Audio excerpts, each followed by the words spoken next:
Missed paychecks and thousands of nationwide flight cancellations are really putting pressure on the TSA. Travelers are waiting in line for hours at airports all across the country.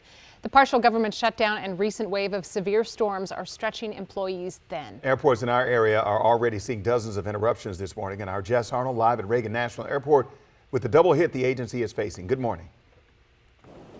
Good morning. Yeah, there's a decent amount of red behind me indicating these cancellations. I'll step out of the way so you can get a look at this flight information board. I also just checked FlightAware Tracker in the last 5 minutes for here at DCA, at Dulles, as well as BWI. DCA is reporting about 50 cancellations with flights coming in or out of DCA today. That's about double what I'm seeing at both Dulles and BWI. So a decent amount here if you're flying through Reagan National today, so worth checking with your airline before you head out the door. Now, many people flying to this part of the country were already rescheduled from their flights yesterday because of the weather, and we were talking about this perfect storm here, this double whammy. That's because these TSA agents have now missed a full paycheck over the weekend. They're still working over a month now without pay. We'll give you a look at the security line coming back up in a bit here, but again, missed their first full paycheck on Friday. This is the third shutdown in less than a year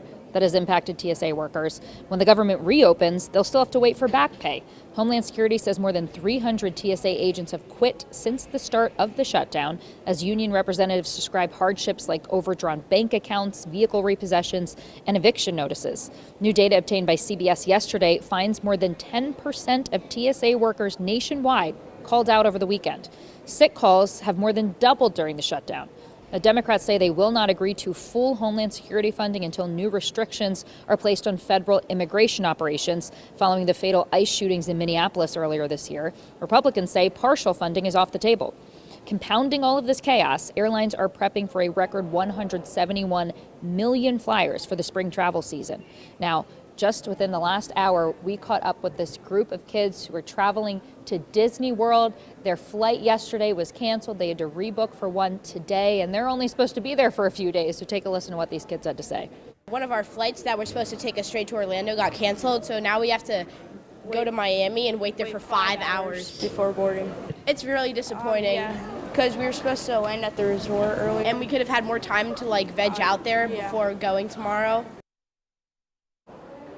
Now, I talked to their mom too, and she said they just wanted to make it happen, even though it is only going to be for a short stint there over the weekend. She said she also just feels bad for these TSA workers as well as she's going through and wishes there was something she could do. Appreciates them, of course, being here, knowing everything that they are going through. Now, some of the biggest airport hubs across the country have been reporting wait lines for security of up to 3 hours. Now, we're not seeing that kind of a wait here at DCA, but always a good idea to check if there is any information about wait times before you head out the door, or make sure you just leave a little bit earlier, as there's a lot of issues compounding today, creating, as I mentioned, some of that travel trouble. Guys. You said it, we can see some of the orange cancellations popping up behind you. Be sure to check those flights before you head to the airport. Jess Arnold reporting for us this morning. Thank you.